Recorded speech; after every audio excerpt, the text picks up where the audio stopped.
Bagamat si Typhoon Dolphin ay mas humina ito sa Category 1 Typhoon, nanatili pa rin maghahatak ito ng moderate sa ating habagat na inaasahan namang si Maymay na magiging low pressure area ngayong araw hanggang sa ito ay unti-unting maa-absorb ng trough ni Dolphin simula mamayang gabi o bukas na. Malawak ang pag-ulan, bunsod pa rin ng trough nitong si Maymay, magpapaulan pa rin sa kalurang bahagi ng Nodo Luzon kasama ang Mimaropa at Southwestern Luzon. Nalalabi pa rin ng South Luzon o Calabarzon, makakaranas pa rin ng mga kalat-kalat na mga ilang moderate to heavy rain showers. At posibleng mga pagbaha umiiral ngayon sa bahagi ng Pangasinan, Benguet at La Union. Pinag-iingat po sa mga kababayan natin sa Northern Luzon. Nalalabi naman ng Visayas at Mindanao, bagamat makakaranas pa rin ng mga occasionally rain showers sa bandang hapon o ngayong tanghali. Inaasahan pa rin magiging katamtaman ng panahon sa most of Cebu area o southern part ng Visayas at Mindanao area na magiging partly cloudy naman at asahan ng mga isolated rain showers and localized thunderstorms. At magnitude 5.6 muling nagpalanig sa municipality ng Balot Island sa Sarangani.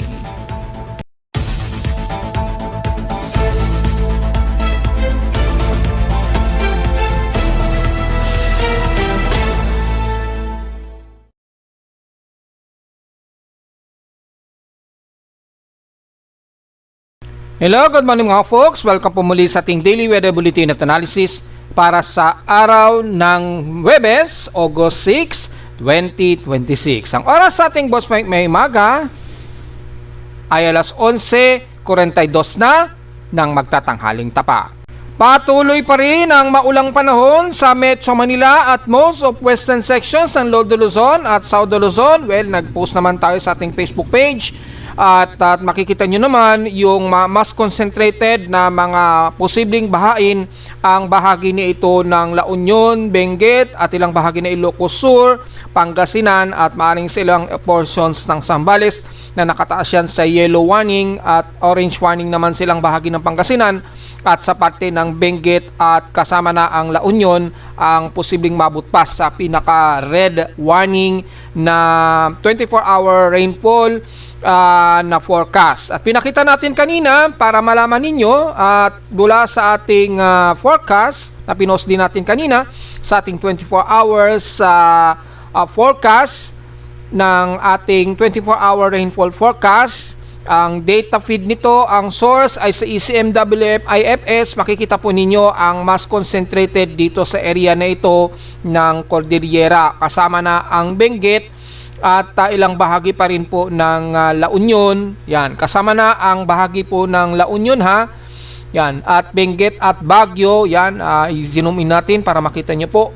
Yung kasama na ang Benguet, San Fernando, La Union, yan, nakataas yan ha sa red warning ng ating 24-hour forecast. Again, ang disclaimer lang po, babasahin nyo po dun sa baba, ito ay hindi mula sa data feed mismo ni Pag-asa. Yung data. Ito ay galing sa ECMWF pero naniniwala ako kinukuha din nila ni Pag-asa kay ECMWF yung 24-hour forecast. Ito ay every 6 hours update ng ating ginawa para hindi masyadong overloading ng pag-download ng data kay ECMWF dahil nililimitin ng ECMWF para hindi maiwasan ang overloading. So every 6 hours para mas reliable yung ating data. So makikita pa natin naka-yellow warning po ang most of Pangasinan. Yan. Pag sinabing yellow warning, hindi po yan yung ulan ha. Ito kasi yung magiging total na magiging accumulated na ulan sa loob ng 24 oras. Yan. Kung titingnan nyo kay Pag-asa, ganyan po ang indication sa kanila.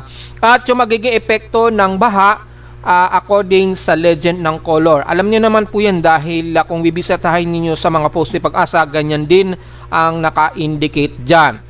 So makita natin na sa yellow warning po ang Pangasinan sa San Carlos, kabilang ng Zambales, Olongapo, Bataan at Cavite. Yan o. Dito sa Metro Manila, although nasa below 50 mm pero at least 21 mm daw ang aasahan natin na magiging accumulated rainfall sa loob ng 24 oras. So mapapansin dito, light rain lang ang kadalasan o light drizzle rain ang madalas na magiging ulan natin.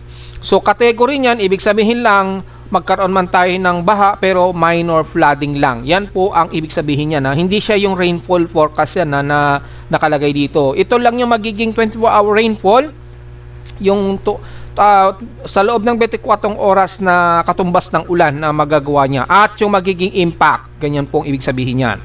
So sa bandang mga Bulacan, nasa 25 mm in 24 hours, yan, 12 mm, kaya below 50 mm lang. Maging sa Central Luzon, sa Tarlac, sa Cabanatuan, yan, Nueva Ecija, Sagapan, yan, at ilang parte ng Nueva Vizcaya, Quirino, yan. Sa may bandang Eastern, medyo maliliit lang naman, 30 mm lang magiging accumulated, pero hindi ibig sabihin, hindi pa rin kayo makakaranas na mga ilang moderate and some heavy rain. At least madalas moderate yung hourly rain rate ninyo, ibig sabihin yung lakas ng buhos ng ulan, at least mga light to moderate kadalasan na magiging ulan. Ayan, o light to moderate, light to moderate yung hourly rain rate, yung lakas ng buhos ng ulan. Ang malakas lang talaga pagdating sa Pangasinan, maabot ng 4.5 din, 24 hours ay 54 mm ang katumbas po niyan. So mas malakas.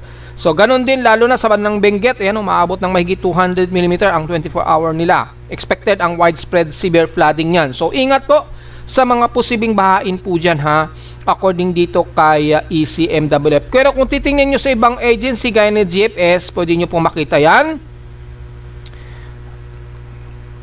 I-reload natin yung GFS. Meron tayong data niyan dahil nag-report kasi tayo. So meron tayong kasalukuyang data para kay GFS. Antayin lang natin mag-load dahil kinikolek ang buong data ng ng GFS. So makikita nyo po sa GFS naman, mataas ang probability na magkaroon ng widespread ng baha dito sa bahagi pa rin ng La Union at dalas ng Ilocos Sur at ilang portions ng most of Ilocos Sur ang magkakaroon daw ng posibleng widespread ng pagbaha. So naka-orange warning naman sa bandang Bangged, sa Abra. Yan, naka-orange warning, kabilang na ang Benguet, naka-orange warning, ang Baguio, yan, Pangasinan, Dagupan, San Carlos. So most of the Dagupan, Pangasinan, nakataas sa orange warning na kayo ay magkakaroon ng matinding baha dyan or matinding pag-ulan, buhos ng ulan. So naka-yellow warning naman ang ilang areas dyan sa may bandang Zambales, mula Santa Cruz na yun hanggang bandang Castillejos. Sa bandang Central Luzon naman ang bandang Nueva Ecija, naka-yellow warning yan. Kasama ng Nueva Vizcaya, at sa silangan naman ng Isabela, naka-yellow warning. Kasi alam naman natin, ang sentro ngayon ni Maymay nasa Abra, di ba? Since nasa Abra ang sentro niya, nasa Abra ang pinaka-sentro niya, nandito ngayon si Maymay. So, well, very obvious naman kung ano yung pinakamalakas na quadrant ng kanyang ulan na mas concentrated. Dahil kung makikita ninyo dun sa ating tropical cyclone forecast, dun sa quadrant, mas mataas po yung outward ng quadrant dito sa bandang lower left and lower right ni Maymay. Hindi masyado sa upper low, the upper right then upper left. Yan, papakita ko sa inyo mamaya yan. So at least may idea na po tayo, mataas po yung concentration ng ulan dyan sa bandang extreme North Luzon. Sa Metro Manila, meron man, uulanin pa rin tayo, pero hindi naman lumalagpas yan o umaabot ng 50 mm. So magkaroon tayo ng posibleng baha, pero minor lamang yan, minor flooding. So kung issue ang pagbabaha sa Metro Manila at kinukumpara sa ibang probinsya, tingnan nyo po dito, ibig sabihin lang, nahina lang kasi ang buhos ng ulan natin. Gaya na po na sinasabi natin, moderate lang talaga ang magiging epekto ng habagat sa atin. Yan.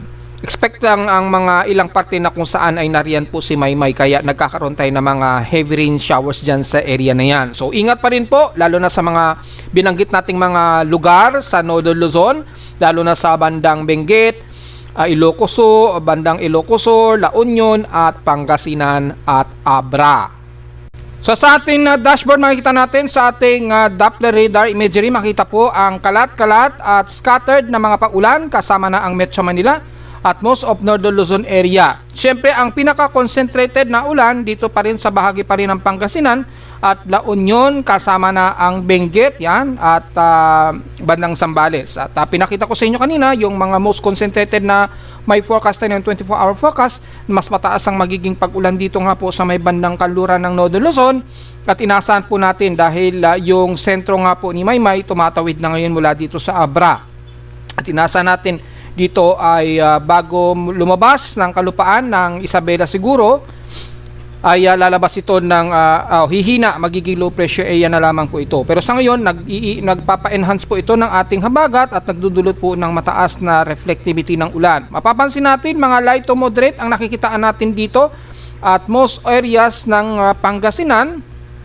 Ibababay natin yung PCT para makita nyo. Mapapansin nyo po, ang Alaminos Pangasinan, ang grabe ngayon na inuulan. Most of Dagupan, Baguio, yan, ingat po sa mga kababayan natin ha. Mayroong mga light to moderate sa ang areas dyan. At least more than 25 millimeters din na ulan yan. Kabilang na ang La Union, yan, hanggang San Fernando, La Union, yan, nakakaranas tayo ngayon ng malawakang ulan dyan, scattered po. Hanggang dyan sa may bandang Ilocos Sur po yan. Hindi nga lang na medyo may bungi yung portion dito ng Doppler radar, kaya hindi tuloy natin makita yung reflectivity. Pero makikita naman natin sa pinaka-reflectivity ang most concentrated na ulan, kabilang na ang Santa Cruz at most of Zambales, Iba, Masinloc, pababa na yan ng Iba, Zambales, hanggang dyan nga po yan, kasama na ang Subic, Olongapo at maring umabot ang Bataan. Kaya nakataas ang tropical cyclone wind signal most of Northern Luzon area nga po. Yan. So, ingat po sa mga posibleng pagbaha pa rin, lalo na dito pa rin sa may bandang kalunan ng Northern Luzon, especially bandang La Union, most of Ilocos Sur at Pangasinan ha, base na rin sa pinakita ko sa inyo kanina sa 24-hour rainfall. Ayan, ganon din ang bandang Metro Manila at most of Calabarzon area, nakakaranas tayo ng mga kalat-kalat na pag-ulan, at least mga hanggang 25 millimeters ang buhos ng ulan. Ayan, maabot din sa Caloocan yung wave ng ulan. So kung titingnan natin yung pinaka-frame hanggang 6 frames, ayan, ito yung pinaka-6 frame, makita natin nakasalukuyang inuulan po tayo, at least light to some moderate rain showers po ito, at least mga within 25 mm. So yung ulan namin ngayon so far ay total of 7.8 mm. Dahil makikita naman natin light rains ang nakikita natin na kadalasan na magiging ulan dito, kasama na ang Valenzuela, Bulacan, may Kawayan, Quezon City, yan. O, kitang-kita po, yan po yung real-time ng Doppler radar imagery. Yun. Sa bandang Calabarzon naman, siyempre inuulan din ng bahagi ng Carmona, Cavite, Tagaytay, yan, Santo Tomas. So nagkakaroon ng pag-ulan pa rin sa may bahagi ng Batangas, lalo na sa may ng Batangas City. O, ingat po sa mga kabatang natin na nakakaranas din ng mga ilang light to moderate rain showers. Samantala naman sa ating lightning detection system, double check na rin natin. Yan. Makita po natin as of 12:41 na po ng hapon, nakita natin ang mga total na pagkulog at pagkilat. Masa 155 lightning strikes po tayo at most of western sections nga po ng Nodo Luzon. Kung i-activate po natin ang pinaka-Doppler satellite imagery, makita po natin ang mga kumpul ng kaulapan nito na hahatak po sa ating southwest monsoon dito sa Timog Kanluran. Yan, nahahatak yan, kaya nakakaranas ng mas monsoon rains ang most of Kanluran na bahagi po ng Luzon hanggang southwestern Luzon. Ayan. Kaya meron tayong 155 na lightning strikes, outer ay 165 lightning strikes po. So bandang silangan din, mayroong mga pag-ulan din, pero sa karagatan naman ito, sa malapit sa may bandang Burnham Rise, ayan, nadagdagan na naman ng dalawa, so 157 na po ang lightning strikes. So ingat po sa mga pagkulog at pagkilat po, lalo na dyan sa may bandang baybayin ng Zambales. Kung maaari, huwag muna tayong pumalaot, delikado po, kasabay ng maalon na karagatan dyan. Yan, at halos zero visibility tayo sa paligid ng yan sa bandang Zambales, La Union sa West Philippine Sea. Delikado po. Umari, wag po muna tayong pumalaot mga folks. Hindi kagaya sa may bandang Visayas, Southeastern Visayas at Mindanao, at least dito walang masyadong kaulapan. So sa kanila medyo maaraw at hot humid po na panahon. Kaya nakakaranas sila ng medyo mas mainit na mga panahon, hindi kagaya natin sa Luzon na kasalukuyan inuulan. So sa amin, pinakamalapit ay 55 km mula sa amin sa Caloocan, at patuloy po ang detection ng ating lightning detector. Patuloy po yung detection natin. Yan. So hindi naman masyadong drastical ang lightning detection. So double check natin kung drastical. Hindi naman, wala naman tayong rapid interference. Normal naman. At wala naman gaanong anomaly sa ating lightning detector. Active naman po yung ating detector. Yan. So active siya, hindi naman masyado aggressive ngayon yung burst dahil karamihan nasa bandang West Philippine Sea po yung mga pagkulog at pagkidlat.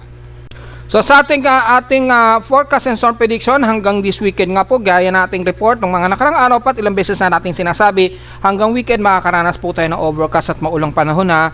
So sa mga lalabas ngayon o mga nasa labas, although walang pasok ang ilang areas sa Metro Manila, walang pasok. So yung mga may pasok pa rin sa mga trabaho ay magdala naman po ng payong dahil maghapon po magiging kalat-kalat po na mga occasionally rain showers ang aasahan natin sa Metro Manila ha. Sa ating current conditions, overcast, gloomy, moderate drizzle, light rains tayo at overcast ang umiiral ngayon sa amin sa Caloocan. Napaka-gloomy naman ng paligid at light drizzle rain ang umiiral, at least mga 3.6 yan, mga ganyan lang ang light rain sa amin, light rain showers, at nakatotal na kami na 8.1 mm. So mapapansin natin kasalukuyang mayroong light drizzle rains ang umiiral sa amin sa Caloocan. Sa lowest temperature na naitala ng weather station, kaninang madaling araw, eksakto alas 12 ng madaling araw, eksakto hating gabi, 24.8 degrees Celsius ang pinakamababang temperatura sa amin sa Caloocan. Kahapon, mababa tayo dahil maghapon din na naging pag-ulan na sa amin sa Caloocan na 28.1 degrees Celsius kahapon ito ng tanghaling tapat o maghapon na at 12:59 PM. At sa ating local weather outlook, sa ating heat index ay mababa lamang at 33.2. So wala tayong magiging confirmation na mataas ang ating heat index sa Luzon. Pero kung sisilipin naman natin yung magiging forecast ng heat index sa bandang Mindanao, double check natin kung tumataas. Yan, ito po yung heat index namin as of 9:24 AM, mababa lang. So walang masyadong problema tayo dyan ha. Hintayin natin mag-load yung ating kay Pag-asa wala silang init factor so far. Pero kung gusto nyo makita, pwede nyo pa rin gamitin yung ating heat index dito gamit ang heat index forecast nationwide. Yan. Ito yung version natin na ginagamit. Kay Pag-asa naman yung heat map na tinatawag. Ito naman yung version ko ng heat map.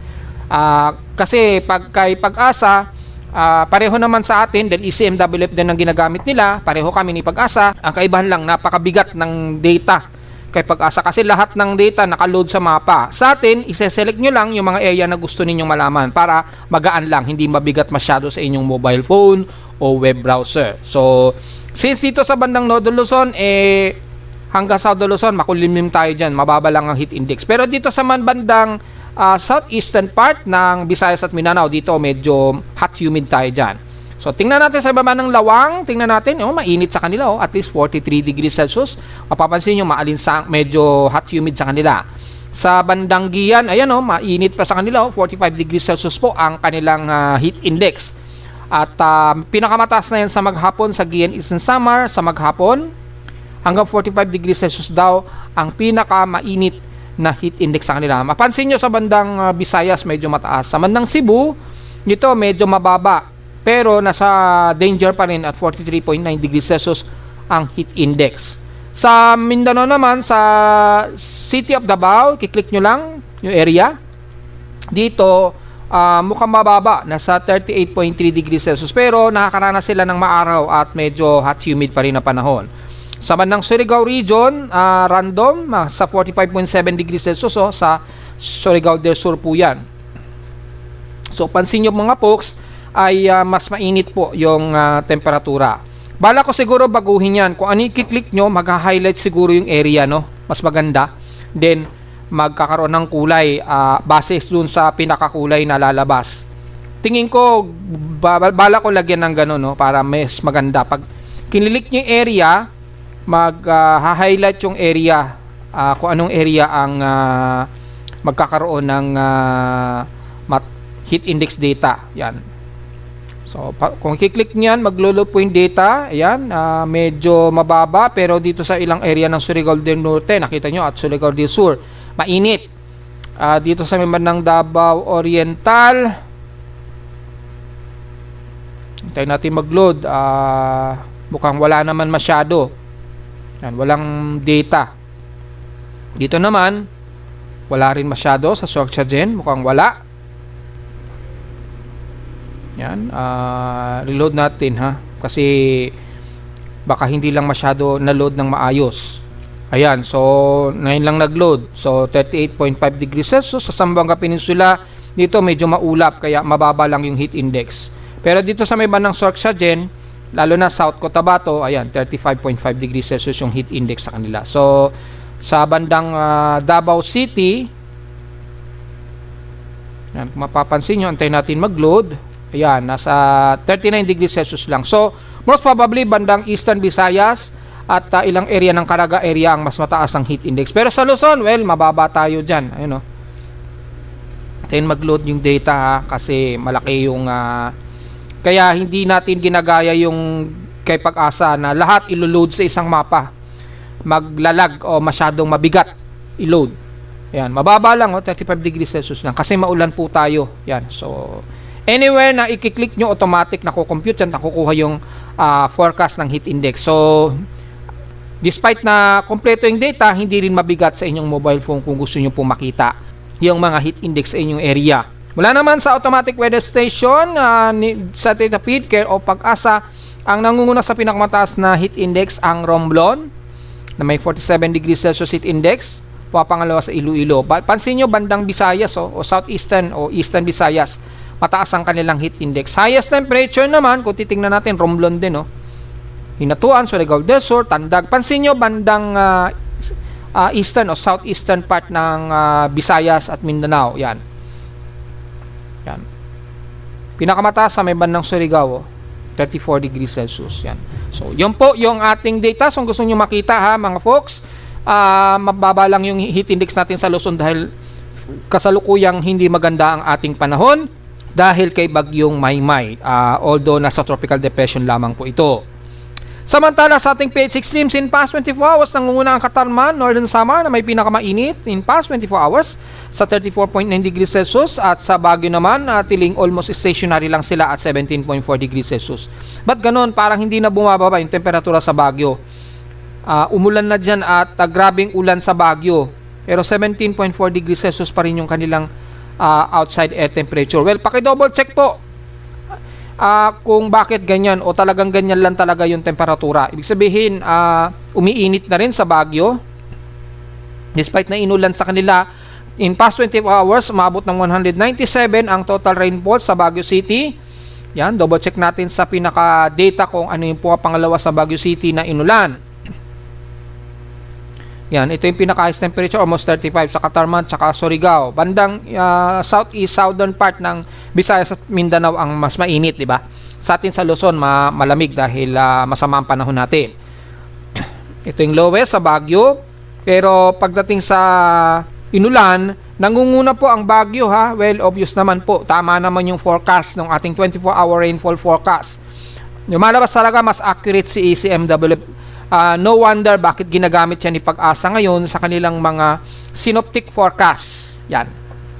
Maging sa heat index, temperature, yung ulan, lahat kay ECMWF nila kinukuha. Yan. Hindi nila masyado ginagamit yung WRF ng GFS. Yan. Kay ECMWF nila ginagamit. So, kita natin, maulan sa kahapon, umabot ng 197 mm sa Baguio. Grabe, kaya binabaha ang ilan dyan sa may bandang Benguet daw sa Baguio. At pumapangalawa ang Sinait, Synoptic, Norte din, bandang Kanluran din, 115 mm po ito.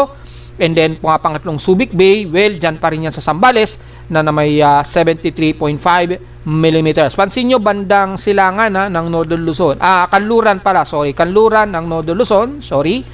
Nabaligtad tayo. Most of western sections ng Luzon, ang grabe ang inulan po at tugman-tugma naman doon sa ating 24-hour rainfall forecast mula kahapon, di ba? Yan po. At wala naman sa amin sa Caloocan ay sa ngayon meron kaming 8.4 mm na total rainfall, pero kahapon yung total rainfall namin sa Caloocan pumalo ito ng 56.7 mm total rainfall kahapon. Kaya kahapon kami nakaranas ng medyo grabe-grabing ulan, although moderate lang ang epekto ng hatak sa habagat. So, katumbas sa 7 days ay 49.8 mm po yan. So, nakatotal na kami ngayong buwan ng Agosto ng 115.2 mm total rainfall. Way below normal pa rin yan sa 466.7 mm na total rainfall. Talagang malinaw na talagang tagtuyo tayo dahil until now, hindi pa rin nangangalahati ang total rainfall namin. Nasa 115 mm pa lamang ang ulan namin. Although, unang linggo pa lang naman ito ng Agosto, so marami pang pagkakataon kung mayroong susunod na bagyong mabubuo, pero yung mga susunod kasi na mga bagyo ay mukhang ang lalayo ng mga trajectories nila.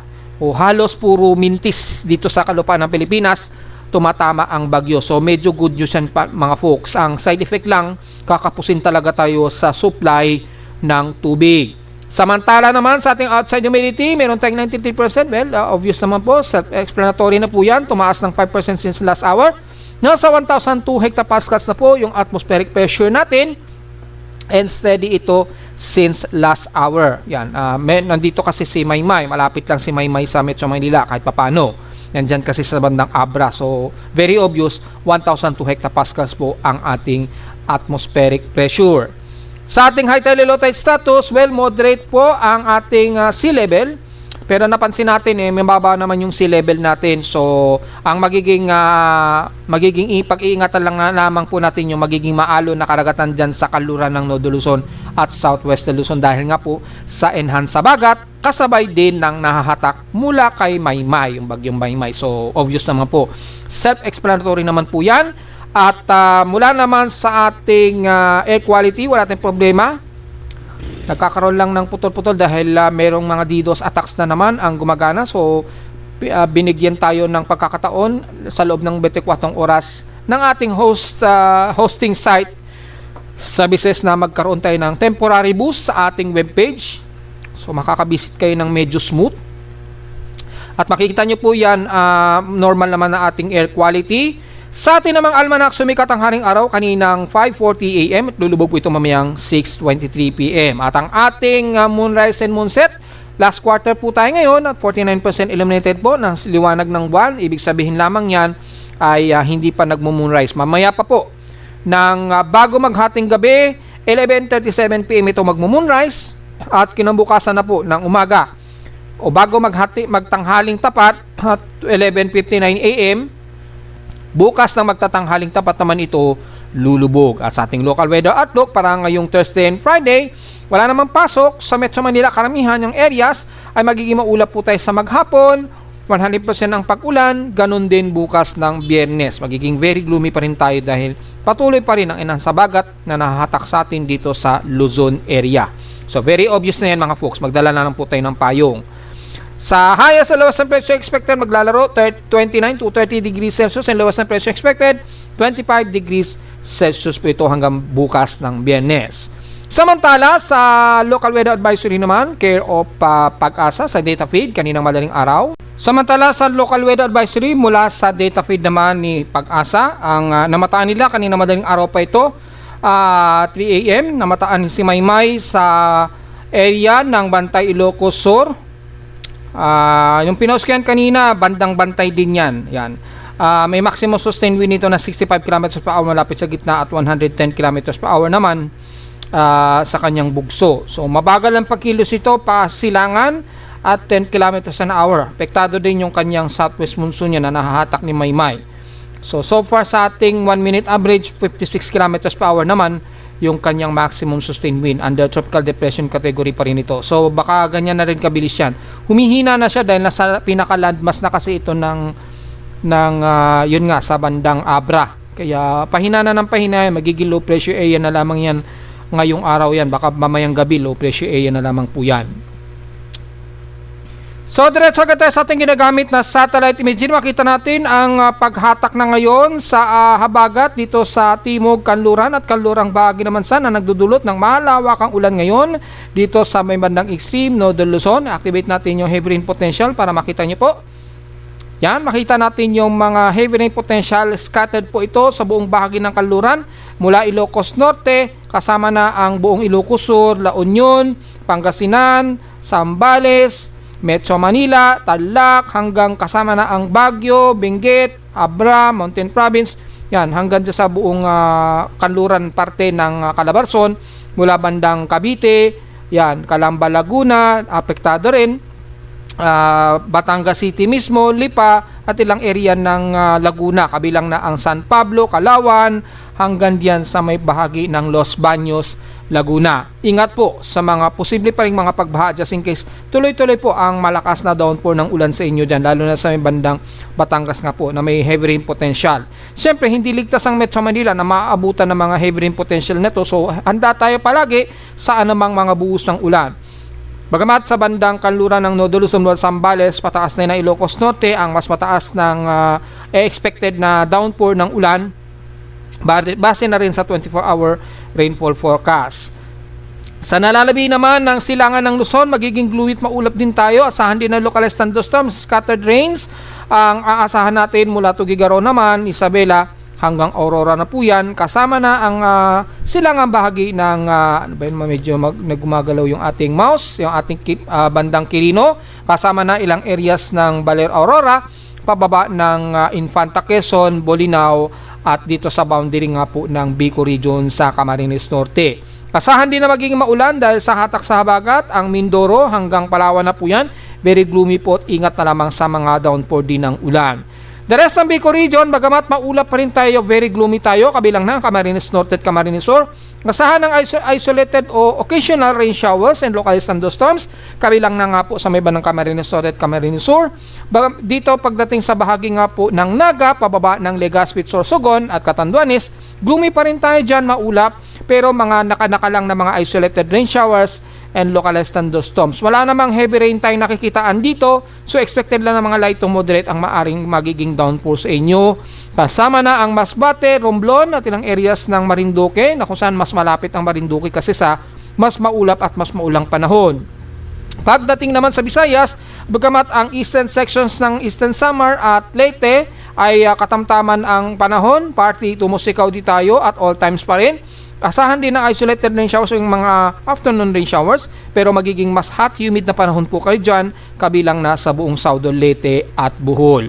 Pagdating ng bandang Cebu, bagamat partly cloudy pa rin tayo dyan, medyo moderate pa rin tayo dyan kahit papano, hanggang Negros region, asahan na mas maulap tayo at asahan din ng mga isolated rain showers, light to moderate naman ng kadalasan ang magiging pag-ulan. Ganon din sa Panay Island na may cluster heavy rain dito sa boundary po ng Malay o airport mismo. Malapit sa bahagi nga po ng anong airport to? Gevonso Ramos Airport. Yun mga tumatawid po dyan, mga pupunta po ng Aklan, ganyan. Yan. Pero the rest ng Panay Island, at least gloomy rin tayo, light to moderate ang kadalasan. Hindi pa rin mawawala ang ilang downpour ng ulan, kabilang na dyan sa bandang Antique at Aklan. Yan. The rest ng Panay Island hanggang Iloilo po yan at Guimaras, magiging maulap tayo, gloomy at mga isolated din ng mga hina at katamtamang pag-ulan. So hindi naman ganun kalakasan ng buhos ng ulan dyan sa Iloilo, patawid ng Bacolod, kasama na ang La Carlota, Bago, and the rest ng bandang Sipalay sa Negros Occidental. Sa Occidental naman, sa Oriental naman, ang mula sa Guhungan, pababa ng Dinapige, at least partly cloudy to mostly cloudy at all times, pero dito at least medyo umaaraw-araw sa inyo na dyan parte. Hanggang dyan na yan sa patawid ng bandang Cebu at Siquijor area. Pagdating naman sa Mindanao, bagamat katamtaman at fairly weather ang most entire ng Mindanao, kabilang na ang Northern Mindanao, Central at Davao region. Asahan pa rin ang afternoon rain showers lalo na dito sa bahagi ng Northern Mindanao sa Cagayan de Oro, papasok na yan ng Zamboanga del Norte. Pero generally, mas maaraw kayo dyan, hot humid na panahon, and the rest naman, katamtama naman ang pagdating ng hapon. So, isolated lang na mga forecast, at least 33 to 40% chance na uulanin sa most of areas ng Davao region. Walang ganong kaulapan maging sa Davao region at Sorsogon area. So, most probably, moderate at fairly weather naman ang general na magiging weather condition ninyo dyan. Halos walang kaulapan, no? So, mas tirik ang araw sa inyo dyan sa area ng Mindanao.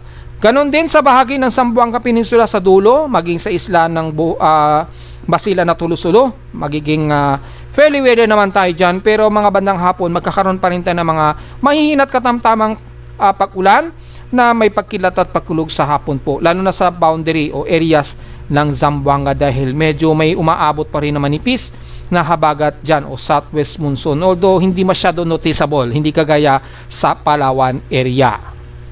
So, diretso naman tayo agad sa ating ginagamit na computer-generated tropical cyclone sector, aka Ernie B. Yan, alam nyo na po yung tunay na pangalan itong ating TC sector. Ang pangalan talaga ng codename ng ating TC sector ay si Ernie B. Pero ginagamit ko na lang as tropical cyclone sector na lang para mas madaling matandaan. Yan. So, yung mula kay Ernie B o TC sector ay makita natin ngayong alauna 1:16 PM. Ito yung isa nating backup na ginagamit dahil nagluloko yung isa nga sa Hawaii, nagluloko yung kanilang data. So, ginamit natin yung isang backup.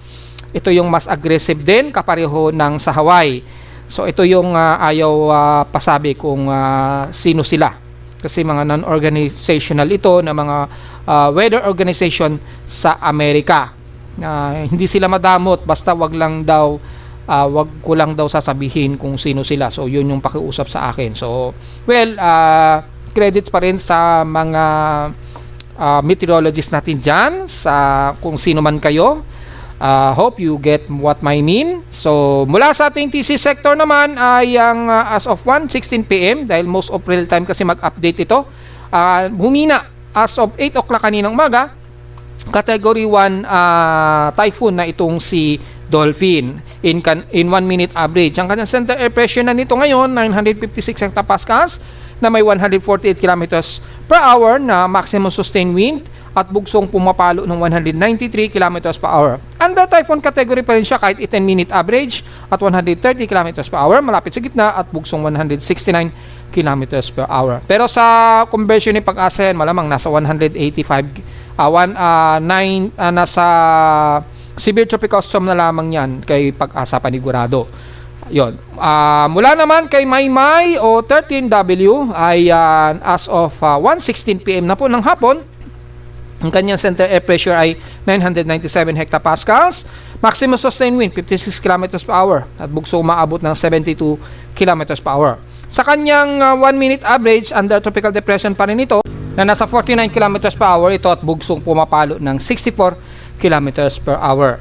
Kumikilos ito pa east-southeastward na sa bilis na 11 km an hour. Samantalang si Dolphin naman kumikilos ito pakanluran sa bilis na 24 km an hour na mas mabilis. Samantala itong C96W, gaya nating sinabi, hindi po ito banta na sa bansa. Ito po siya. And mapapansin nyo po, pahilagang kanluran ang direksyon niya. Yan. Ito yung pinaka motion track niya. Yan, para kay 96W. So, hindi po siya banta sa bansa.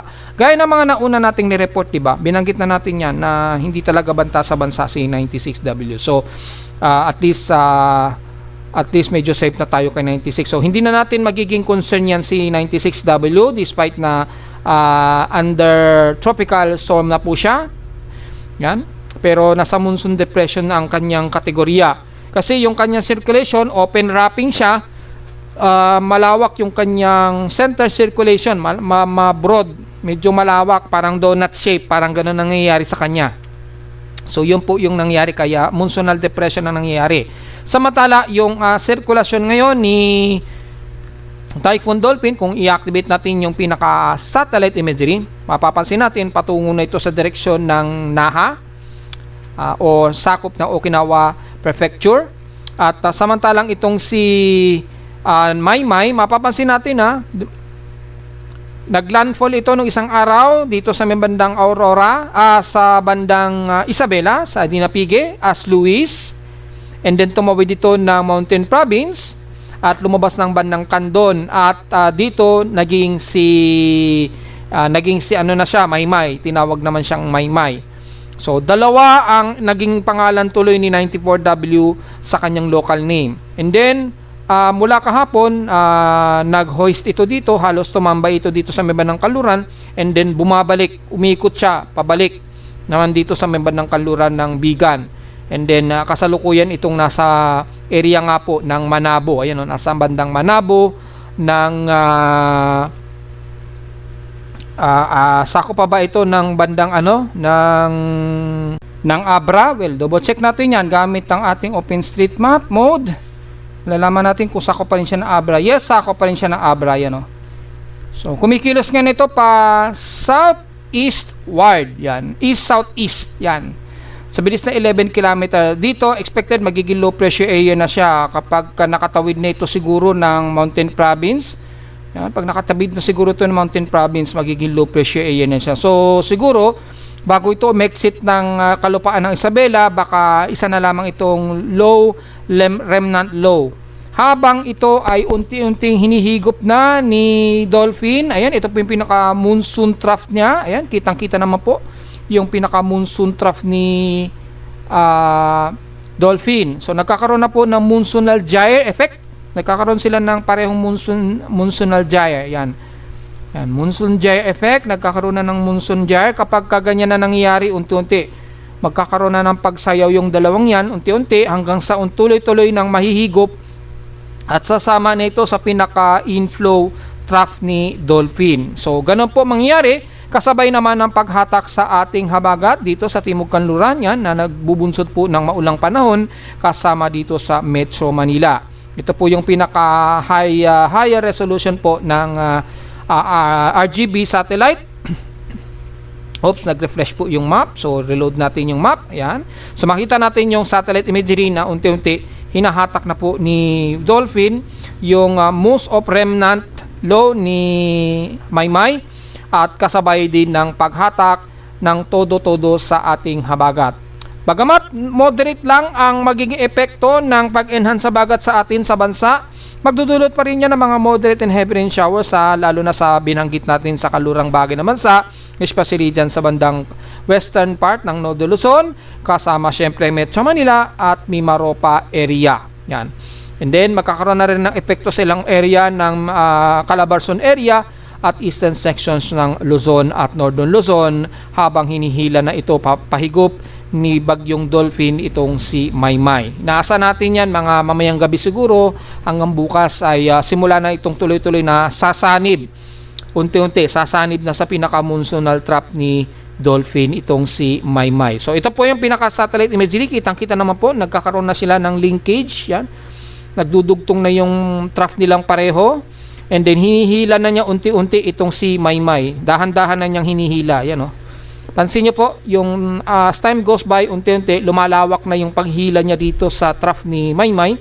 So yung enerhiya ngayon ni Maymay, yung intensity ni Maymay unti-unti, lumilipat na ngayon doon sa pinaka-monsoon trough ni Dolphin. Kaya unti-unti hihina ng hihina hanggang sa maging remnant low na lamang ito habang sasanib ito kay Dolphin. So, yun po ang mangyayari sa kanya at kitang-kita naman po yung epekto ng southwest monsoon o habagat na tuloy-tuloy na magmo-moderate sa atin sa kanluran ng bansa and the entire part ng Luzon at Southern Luzon. So, sa mga nagtatanong kung bukas magiging maulan pa rin ba? Yes. Tuloy-tuloy pa rin po tayo na makakaranas ng mas maulang panahon at magkakaroon tayo ng mga light drizzle rain dito sa Metro Manila, then minsanan ang moderate rain showers po. So tuloy-tuloy pa rin yan hanggang bukas po yan. And then till weekend po ay magiging mas concentrated na ang ulan dito sa extreme Nodo Luzon dahil malamang nandito na yung position ni Dolphin yan, malapit papunta niya ng Zhejiang, China, sa eastern China. Ito naman yung pinaka-tropical cyclone track combination. Mapapansin natin, ito po yung mga combination track ni Maymay at mapapansin natin pagtawid nito o paglapit nito sa may bandang Kalinga or Mountain Province ay magiging isang low pressure area na lang daw ito. Then magiging remnant low at paglabas nito as remnant low siguro ay unti-unti na itong sasanib sa trough ni Dolphin. Base doon sa pinaka-direction niya, ayan, patungo siya sa inflow saktong-sakto lang patungo sa pinaka-inflow ni Dolphin. So ganun po mangyayari sa kanya at ganun din ang mga sumusunod sa apat na tropical cyclone weather agencies o weather agencies na iba't ibang mga official weather agencies po yan. Mula kay Japan Meteorological Agency, ito naman yung kay Pag-asa, yan, at kay DeepMind AI. So yan po. At ito yung magiging itsura ng kay Japan Meteorological Agency. Pagtawid niya ng bandang Naha sa Okinawa, then sa darating po na August 10, so Lunes, maglalandfall na raw ito sa kalupaan ng Zhejiang or Wenzhou, yan. So area yan, vicinity ng Zhejiang, Eastern China. So, apektado po ng pinaka-outer rain band itong Taiwan. So, yung mga kababayan natin sa Taiwan, sa darating po na August 8, maghanda-handa na po tayo dahil siguro mga August 7, bukas, mararamdaman na ninyo ang epekto.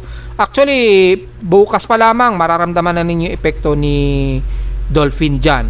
Mga bukas po ng bandang hapon o gabi. Unti-unti mararamdaman na sa bandang Northern Taiwan yan. Yan. So, yun po yung position at ito naman yung forecast track para kay 96W. Papunta ito ng bandang Japan, sa Eastern Japan. Yan. Yan yung magiging trajectory ni 96W. So, wala pong banta ito sa Pilipinas. At kay Pag-asa naman, kung ilo-load natin yung forecast track ni Pag-asa, ito ay nakafocus lamang kay Maymay. So, makita natin yung galaw ni Maymay.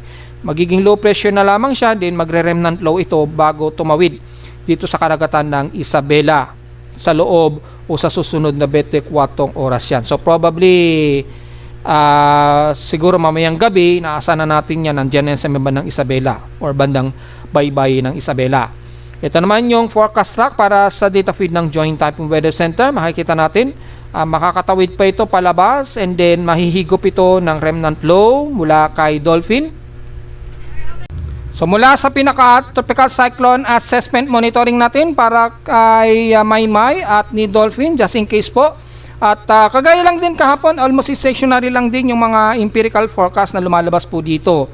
Kung titingnan natin, yung pinaka-latest ng West Pacific, mukhang hindi nag-update itong ibang data ng ating tropical cyclone formation prediction ng NOAA. Isa lang yung gumagana sa kanya, so mukhang may problema si NOAA. Ayan o. So ito ang gumagana at makikita natin magsasanib talaga itong dalawang ito kay Dolphin. So mula sa latest ng Global Hot Tropics Hazard hanggang August 18, patuloy na magkakaroon ng malakas daw na bagyo dito sa may bandang Mid-Pacific. At malaki pala ng influence nito sa bandang Luzon. Mapapansin niyo matataas po yung trajectory ng bagyo. Kaya nga po na sinasabi natin, yan kasi ang epekto tuwing El Nino po, lalo na pag stronger po yung El Nino. Then August 19 po onwards, mukhang mayroong pang kasunod na mga susunod pang may mabubuong bagyo, at least more than 40% o 40% o greater. Kung ano rin ang position na pinagbuuan nila Dolphin at ni 96W.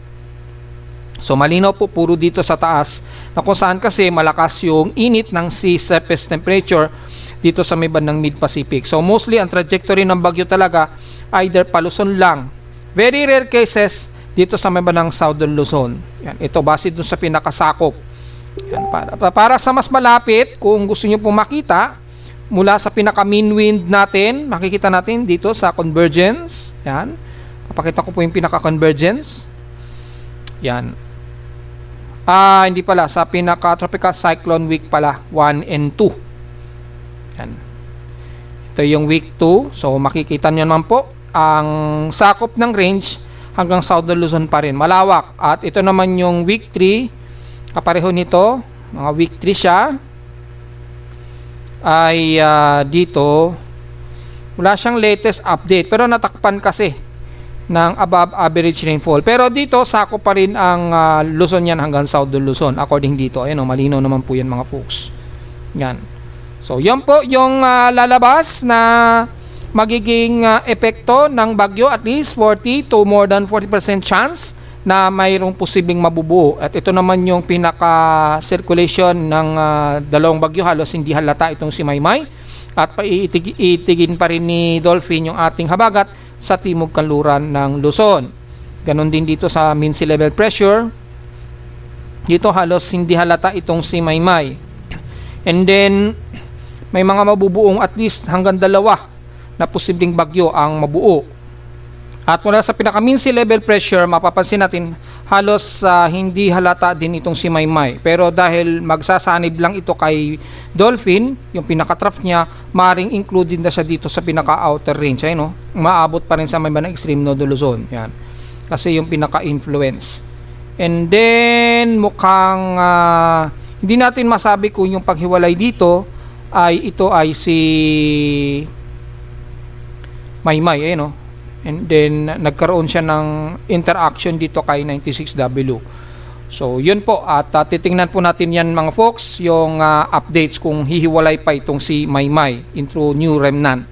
So ito naman yung track pala ni ECMWF at ni AI, ANS o Ensemble. Mapapansin natin na palapit dito sa silangan ng Japan itong si 96W. And then mukhang merong panibagong remnant na manganganak dito kasunod ni 96W ha. So kutingnan natin. Pero mapapansin natin yung kilos niya, sasama siya dito kay 96W. So walang indikasyon na kakanluran ng magiging kilos niya sa ngayon. So yan lang po yung nakikita natin. At kay ECMWF, ganun din. So hindi natin sure kung itong lalabas na ito ay si Maymay. Imbis na magsanib siya kay Dolphin, magkakaroon na umanganganak muli yung remnants ni Maymay dito, then kikilis ito pa silangan. Sasama ito dito kay 96W imbis na sumama siya kay Dolphin. Pero malinaw naman dito na nahatak kasi siya, umahahatak kasi siya ni Dolphin, so hindi natin sure kung kakapit ito ng lubusan kay Dolphin. Then mapapansin po natin na halos humihiwalay uli itong si Maymay, ayun oh. Then parang sasama siya dito sa pinaka-trough ni 96W. So tingnan natin or kung yan ba ay manatiling si Maymay or bagong invest na naman. So tingnan po natin yung magiging progress sa ating TC sector kung bago na namang invest yan just in case. Samantala sa ating seismometer, mukhang kalmado naman ang nadedetect ng aking seismometer. Wala tayong masyadong nadedetect dito na malakas-lakas na mga paginig, although medyo may noise tayo dahil nga po sa presensya ng mga bagyo. Dahil may presensya, nagkakaroon tuloy ng medyo mataas na noise. Pero malinaw naman na malinis ang aking seismometer at kita naman wala naman masyadong malakas-lakas na mga paginig ang nadedetect sa ngayon. So mula sa pinaka-data pin ni PBox, merong isang magnitude 5 muli kanina. Yan o. Kaninang madaling araw at sumunod dito kanina dyan sa may bandang Sarangani, pero malayo naman ito, magnitude 5.3. Naganap ito 12:50 ng madaling araw na may 183 km ang depth. Then sumunod ang isang kasunod nito na pagyanig na mas malapit dito sa Sarangani. Naganap ito kaninang 5:41 AM ng madaling araw. Ito yung mas malakas, magnitude 5.6 na may mababaw lang na 15 km depth. So probably ay wala naman sigurong tsunami warning o walang ripple na na-create. Yan, mukhang wala namang ripple na na-create itong si magnitude 5.6 kanina. Pero papapansin natin, sunod-sunod pa rin yung mga malalakas sa pagilindol sa paligid po ng Davao Occidental at ng Sarangani. Bilangin natin kung ilan yan. Ang total niyan ay nasa 52 o 53 na total clustered earthquake. Patuloy pa rin ang mga paglilindol mula pa nung last month at wala pa rin tigil. Magalaw pa rin yung mga pagyanig dyan sa may bandang Sarangani at General Santos. So medyo ready pa rin po tayo mga folks. Buti na lamang ay maganda ang panahon sa inyo dyan. At the rest naman ng Nodo Luzon, wala naman tayong masyadong anomaly na nakikita, although may mga pagyinig pa rin sa malapit sa Pangasinan, pagitan ng Zambales. Yan. Marami lang na concentration pa rin dito sa bahagi pa rin talaga ng Mindanao, lalo na sa paligid ng Davao Occidental. So mula sa ating historical earthquake data, by the way, bago tayo magpunta sa historical data, bilangin natin yung total earthquake ngayong araw. Nasa total tayo na 74 earthquakes ngayong araw. Wala naman sa ating historical earthquake data. So, mula sa pinaka-data natin for the month of August, tingnan natin yung historical earthquake data natin. Ay, nakalimutan natin i-click yung show. So, mula sa data feed ng ating historical data for the month of August,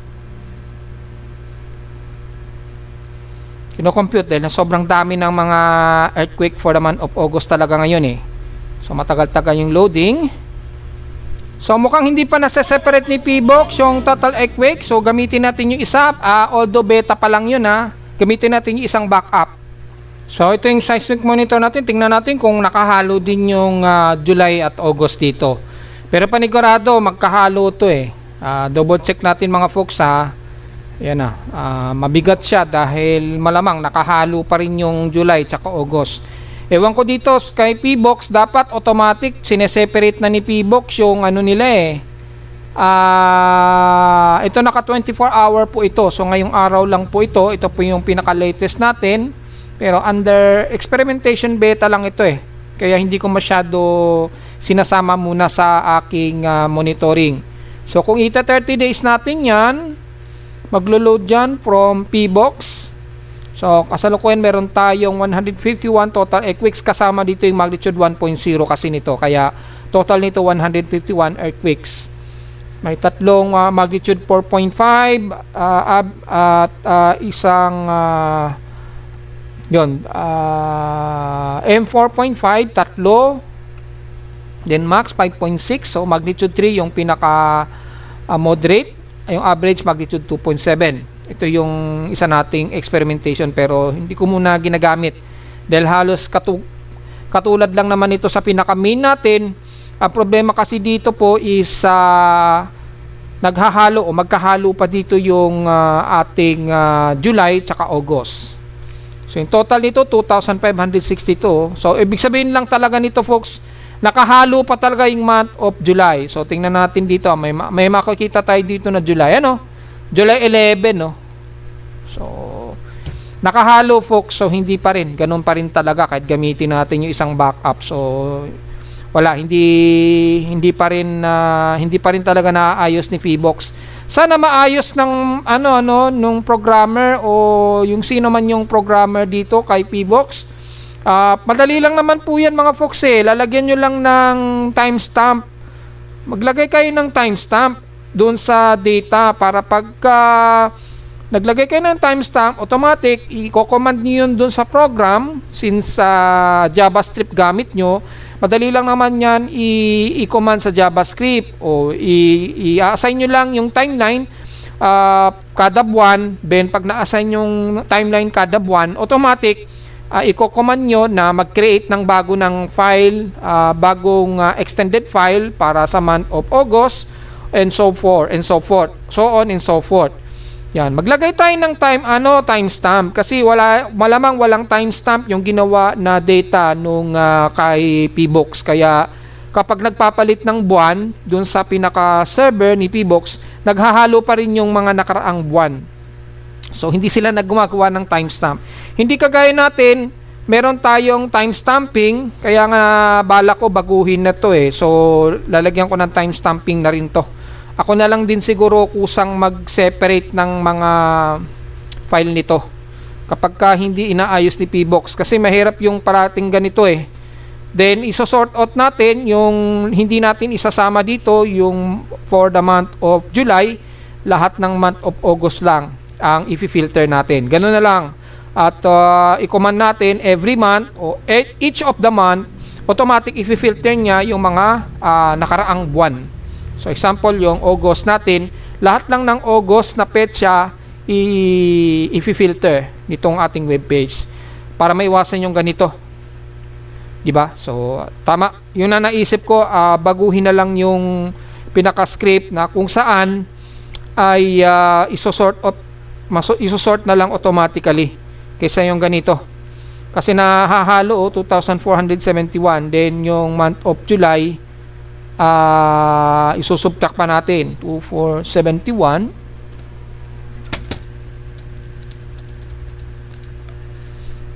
Antayin pa natin yung yan, ito yung for the month of July, subtract na lang natin. So 2,049, nasa 422 na po yung total earthquakes natin. Yan lang po muna ang maano natin kasi hindi pa talaga nasa-sort of anong araw na. August 6 na, hindi pa rin nasa-separate ni P-Box ito. So baka gawin na lang natin, tayo na lang mag-adjust na kada month i-filter na lang natin na i-avoid ng ating script yung mga last months. Lahat ng mga recorded na humahalo dito na hindi same month, aalisin o i-hide para hindi maghalo dun sa bilang. So ganun na naman po yung gagawin natin. So far nasa 422 pa lang naman yung total earthquakes, pero marami na rin po yan mga folks. At narito naman ating 3-day weather forecast para sa araw ng Huwebes, August 6, 2026.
At hanggang dito na lang po ating daily weather bulletin at analysis para sa araw ng Huwebes, August 6, 2026. Huwag pong kalilimutan na mag-like, share, subscribe po sa ating YouTube channel at visit lamang anytime sa ating website na www.pimoweather.com para sa ibang detalye na gusto yung malaman na hindi natin isama ngayong hapon na sa ating report. Asahan lang na very gloomy at expected pa rin na maulan tayo sa maghapon kabilang na dito sa Metro Manila. Mag-iingat tayo dyan sa memang ng extreme node Luzon na kung saan nasa inyong concentration ng ulan mula kay Bagyong Maymay. At visit lamang sa ating website sa gusto malaman pa rin pinaka-dynamic events mula sa reading ng ating aparato sa Caloocan at sa data feeds mula sa iba't ibang weather agencies.